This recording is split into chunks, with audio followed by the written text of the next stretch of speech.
Good morning friends, welcome back all of you. नमस्कार, आदाब, सत श्री अकाल, वड़क्कम। आप सबों का हार्दिक स्वागत है मेरे इस यूट्यूब चैनल में। प्रतिदिन आपको 4 से 5 वीडियो मिल रहे हैं जो आपके आने वाले कॉम्पिटिटिव एग्जाम्स के लिए बहुत ही महत्वपूर्ण और ज्ञानवर्धन है। चलिए स्टार्ट करते हैं इस सेशन को। उससे पहले आपको बताना चाहता हूं कि चैनल को सब्सक्राइब करें और अपने दोस्तों के बीच भेजें ताकि एक प्रलोभन हमेशा बना रहे। Let's start.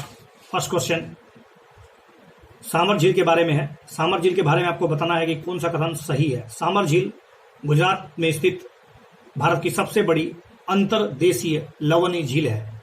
अंतर्देशीय सबसे बड़ी लवणीय झील है जो गुजरात में स्थित है, सामर झील। दूसरा, सामर झील अरावली के चारों तरफ फैला हुआ है, अर्थात अरावली के चारों तरफ फैला है, अरावली इसके चारों तरफ फैली हुई है। गुजरात में है तो वो गलत हो गया। दूसरा, झील के चारों तरफ अरावली पहाड़ी से घिरी हुई है। झील जो है चारों तरफ से अरावली पहाड़ी से घिरी है, बिल्कुल सही है ये।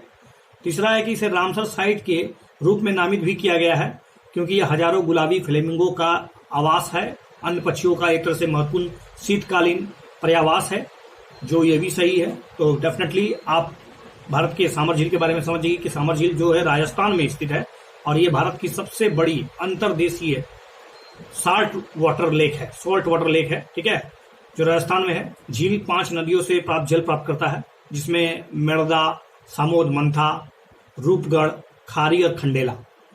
यह चारों तरफ अरावली पहाड़ी से घिरी हुई है। रामसर साइट में इसका नाम मेंशन्ड है चूंकि अंतर्राष्ट्रीय आर्द्र भूमि के रूप में इसको डिजिग्नेटेड किया गया है, पहचाना गया है। यह हजारों गुलाबी फ्लेमिंगो और उत्तर एशिया और साइबेरिया से जो आने वाली पक्षियों हैं उसके लिए बहुत ही महत्वपूर्ण शीतकालीन पर्यावास क्षेत्र है। झील में उगने वाले विशेष प्रकार के शैवाल और बैक्टीरिया इसे विचित्र रंग प्रदान करते हैं और हाल ही में आपने देखा होगा कि इसका रंग गुलाबी हो गया था। झील पारिस्थितिक तंत्र का बहुत ही महत्वपूर्ण स्रोत है, मतलब एक तरह से पारिस्थितिक तंत्र की जानकारी भी इससे मिलती रहती है। पलायन करने वाले बहुत से जल पक्षियों को इसमें सहायता मिलता है। नेक्स्ट क्वेश्चन है पर्यावरण आकलन प्रभाव। ये जो पर्यावरण प्रभाव आकलन है जिसको इंग्लिश में बोलते हैं environment impact assessment, EIA, environment impact assessment, उस पर विचार कीजिए। भारत में पर्यावरण प्रभाव आकलन अधिनियम 1986 के द्वारा रेगुलेटेड है, वैधानिक निकाय है, समर्पित किया गया है। यह किसी भी परियोजना के कार्यान्वयन पर निर्णय लेने से पूर्व उसके पर्यावरणीय, उसके सामाजिक, उसके आर्थिक प्रभाव का आकलन करता है। तो आपको पता होगा पर्यावरण प्रभाव आकलन जो है वो एक तरह से औपचारिक प्रक्रिया है और जिसका उपयोग किसी भी विकास परियोजना के कारण जो पर्यावरण पर जो प्रभाव पड़ते हैं उससे पहले उसका पूर्वानुमान लगा लिया जाए, इसके लिए इस कंसेप्ट को लाया गया है। भारत में पर्यावरण प्रभाव आकलन पर्यावरण संरक्षण अधिनियम 1986 द्वारा समर्थित एक वैधानिक प्रक्रिया है जिसमें कि इन्वायरमेंट इम्पैक्ट असेसमेंट पद्धति और प्रक्रिया के संबंध में अलग अलग प्रावधान है। इसके पीछे यह तर्क है कि कोई भी समस्या, संघर्ष और प्राकृतिक संसाधन जो संबंधित समस्याएं हैं, जो उत्पन्न बाधाएं हैं, उसको आकलित कर लिया जाए और न केवल परियोजना की जो व्यवहारिकता है उसको परख लिया जाए ताकि इससे परियोजना भी कहीं रास्ते पे ना अटक जाए, पर्यावरण को नुकसान भी कम से कम पहुंचे। एक बार जब इन संभावित हानिकारक प्रभाव के बारे में जानकारी इकट्ठा कर ली जाती है, उसका पूर्वानुमान लगा लिया जाता है, तो EIA यानी इन्वायरमेंट इम्पैक्ट असेसमेंट प्रक्रिया उन प्रभावों को कम करने के लिए उसकी अपनी पहचान करती है, कैसे इसको कम किया जाए। EIA का उद्देश्य यह है कि किसी भी परियोजना के कार्यान्वयन से पहले उसके पर्यावरणीय, सामाजिक और आर्थिक प्रभाव की पहचान करें, हानिकारक प्रभावों को शमन किया जाए, लाभकारी प्रभावों को बढ़ाया जाए, अधिकतम पहचान हो। एक बार आकलन पूरा हो जाने के बाद EIA सभी हितधारक, डेवलपर्स, निवेशक, नियामक और योजनाकारक, राजनेता, प्रभावित समुदाय आदि को निष्कर्ष पर पहुंचता है, उसको सूचित करता है। जैव ईंधन के बारे में निम्नलिखित कथनों पर विचार कीजिए। वर्तमान में उपयोग किए जाने वाले जैव ईंधन के सबसे आम प्रकार इथेनॉल और बायोडीजल है, जो जैव ईंधन प्रौद्योगिकी की पहली पीढ़ी का प्रतिनिधित्व करते हैं। पहली पीढ़ी का प्रतिनिधित्व करते हैं जैव ईंधन। इथेनॉल नवीकरणीय और विभिन्न प्रकार के पौधे से बनाया जा सकता है। तीसरा है कि बायोडीजल का उपयोग या उत्पादन नए उपयोग किए गए वनस्पति तेलों और पशु वसा के साथ अल्कोहल के साथ मिलाकर भी किया जा रहा है। जैव ईंधन का उपयोग रॉकेट ईंधन के रूप में नहीं किया जाता क्योंकि इसकी जो समानता है, विस्कोसिटी जो है वो बहुत ज़्यादा होती है। क्या ये स्टेटमेंट सही है? जैव ईंधन का उपयोग आजकल हाल ही में रॉकेट ईंधन के रूप में भी किया गया है, इसलिए चौथा स्टेटमेंट जो है वो गलत है, क्योंकि स्टार डस्ट नाम का अमेरिका का एक लॉरिंग कॉमर्स सेंटर द्वारा लॉन्च किया गया है, जैव ईंधन द्वारा संचालित है और पहला वाणिज्यिक अंतरिक्ष प्रक्षेपण बन गया है। ये जहरीला भी नहीं है क्योंकि यह पारंपरिक रूप से इस्तेमाल किए जाने वाले रॉकेट ईंधन के विपरीत है। जैव ईंधन बायोमास से मिलता है, इसको प्राप्त किया जाता है। सीधे तरल ईंधन के रूप में इसको बदला जा सकता है, जिसे परिवहन ईंधन के रूप में प्रयोग किया जा रहा है आजकल। वर्तमान में आने वाले दो सबसे आम प्रकार के जो जैव ईंधन है वो इथेनॉल है और दूसरा बायोडीजल है। ये दोनों जैव ईंधन प्रौद्योगिकी की पहली पीढ़ी का रिप्रेजेंटेशन करते हैं। जैसे इथेनॉल नवीकरणीय है और विभिन्न प्रकार के पौधे से बनाया जाता है। दूसरी ओर बायोडीजल का उत्पादन नए और उपयोग किए गए वनस्पति तेलों और पशु वसा के साथ अल्कोहल को मिलाकर किया जाएगा। मतलब बायोडीजल का जो उत्पादन है वो नए और उपयोग किए गए वनस्पति तेल, पशु वसा, उसके साथ अल्कोहल मिलाइए और आपको मिल जाएगा बायोडीजल। नेक्स्ट क्वेश्चन है, ये जो जंगली गधा है उसके कंसेप्ट में है कि गुजरात के लघु कच्छ रण में स्थित भारतीय जंगली गधा वाइल्ड एस अभ्यारण्य पृथ्वी पर अंतिम स्थानों में से एक है जहां भारतीय जंगली गधे को देखा जा सकता है। दूसरा ऑप्शन है कि गुजरात एशियाई शेरों और भारतीय जंगली गधों दोनों का एकमात्र निवास स्थान है पृथ्वी पर।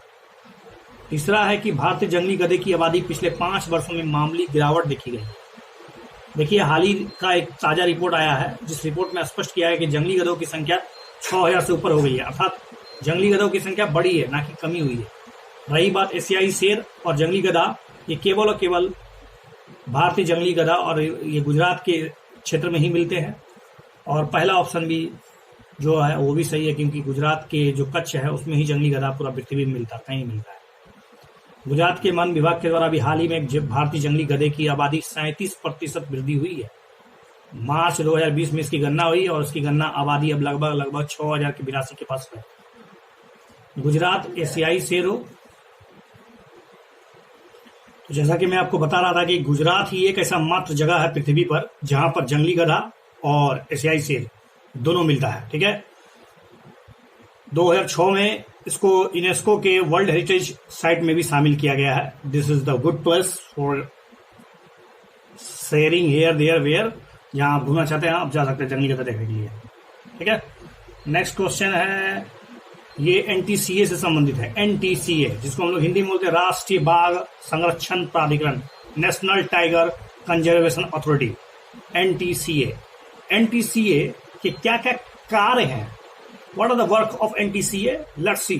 रिजर्व विशिष्ट बाघ संरक्षण तैयार करना, रिजर्व विशिष्ट बाघ संरक्षण तैयार करना, संसद के समक्ष बाघ संरक्षण के संबंध में लेखा परीक्षा रिपोर्ट प्रस्तुत करना। संसद के समक्ष लेखा परीक्षा रिपोर्ट प्रस्तुत करता ही है, क्या करता है? और नए टाइगर रिजर्व घोषित करने की मंजूरी देना, क्या नए टाइगर रिजर्व की मंजूरी भी यही देता है?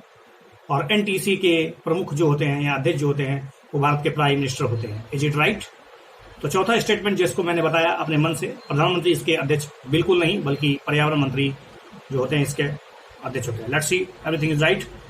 जैसा कि आपको बताया कि राष्ट्रीय बाघ संरक्षण प्राधिकरण वन और जलवायु परिवर्तन मंत्रालय के तहत एक सांविधिक निकाय है। दिस इज सांविधिक निकाय, स्टैट्यूटरी बॉडी। ओके, बाघ संरक्षण के लिए 2006 में संशोधन किया गया था और वन्य जीव संरक्षण अधिनियम 1972 के प्रावधानों को सक्षम करने के लिए इसका गठन किया गया था। पर्यावरण और वन मंत्री इसके अध्यक्ष होते हैं, ना कि प्रधानमंत्री। 8 विशेषज्ञ और पेशेवर इसमें शामिल हैं जो वन्य जीव और आदिवासी सहित लोगों के कल्याण के क्षेत्र में अनुभव प्राप्त हो। इसके अलावा संसद के 3 सदस्य, जिनमें से 2 का चुनाव लोकसभा से और 1 का चुनाव राज्यसभा द्वारा किया जाता है, क्या क्या कार्य है एनटीसीए के? एनटीसीए के कार्य है जो जैसे बाघ आरक्षित प्रबंधन में मानकों को सुनिश्चित करना, रिजर्व विशिष्ट बाघ संरक्षण योजना तैयार करना, संसद के समक्ष वार्षिक और लेखा परीक्षा रिपोर्ट प्रस्तुत करना, मुख्यमंत्री की अध्यक्षता में राज्य स्तरीय संचालन समितियों का गठन करना और बाघ संरक्षण फाउंडेशन की स्थापना करना और नए टाइगर रिजर्व घोषित करने का स्वीकृति प्रदान करना। Without NTCA there not possible कि आप कोई नया बाघ संरक्षण घोषित कर दे, तो एनटीसीए की मंजूरी जरूरी है। नेक्स्ट क्वेश्चन है आर्कटिक क्षेत्र से। भारत का कोई भी क्षेत्र डायरेक्टली माने प्रत्यक्षता आर्कटिक क्षेत्र में नहीं आता है, क्या यह सही है? भारत का कोई भी संलग्न क्षेत्र जो है उससे जुड़ा हुआ आर्कटिक से जुड़ा नहीं है, बिल्कुल सही है। आर्कटिक में परिवर्तन का भारत के मौसम की स्थिति और मानसून पैटर्न पर प्रभाव पड़ता है, पड़ेगा तो डेफिनेटली यार, इसमें कोई शक नहीं है। हिमाद्री नॉर्वे के स्वालबॉर्ड में स्थित भारत का प्रथम अस्थायी आर्कटिक अनुसंधान स्टेशन है। हिमाद्री जो है वो भारत का प्रथम अस्थायी आर्कटिक अनुसंधान केंद्र है। जी हाँ, हिमाद्री इज द फर्स्ट प्रथम अस्थायी आर्कटिक अनुसंधान स्टेशन। हालांकि भारत का कोई भी हिस्सा डायरेक्टली आर्कटिक क्षेत्र में नहीं आता है, यह एक महत्वपूर्ण क्षेत्र है क्योंकि आर्कटिक पृथ्वी के पारिस्थितिक तंत्र के वायुमंडलीय, महासागर, जैव रासायनिक चक्रों को प्रभावित करता है। जलवायु परिवर्तन के कारण क्षेत्र में समुद्री बर्फ की टोपियां और समुद्र के गर्म होने का नुकसान होता है जो वैश्विक जलवायु को प्रभावित करता है। जलवायु परिवर्तन के कारण क्षेत्र में समुद्री बर्फ की टोपियां, समुद्र के गर्म होने का नुकसान होता है और वैश्विक जलवायु को प्रभावित करता है। ग्लोबल वार्मिंग के कारण बर्फ के पिघलने के साथ साथ भारतीय मानसून पर इसका प्रभाव पड़ना डेफिनेटली है, निश्चित रूप से प्रभाव पड़ेगा यार। और जहां तक बात है, हिमाद्री भारत का प्रथम अस्थायी आर्कटिक अनुसंधान स्टेशन है जो कि नॉर्वे में स्थित है। नेक्स्ट क्वेश्चन है, हाल ही में समाचार पत्र में चर्चित गैस्ट्रोडिया एगनिकेलस, गैस्ट्रोडिया एगनिकेलस क्या है? ये एक भद्दी आकार का आर्किड है। This is orchid. आर्किड अक्सर भद्दा नहीं माना जाता है, लेकिन लंदन में एक रॉयल बॉटनिक गार्डन ने मेडागास्कर के जंगलों में खोजा एक विशेष प्रकार का नाजुक फूल की एक नई प्रजाति और इसका नाम रखा है भद्दी आर्किड।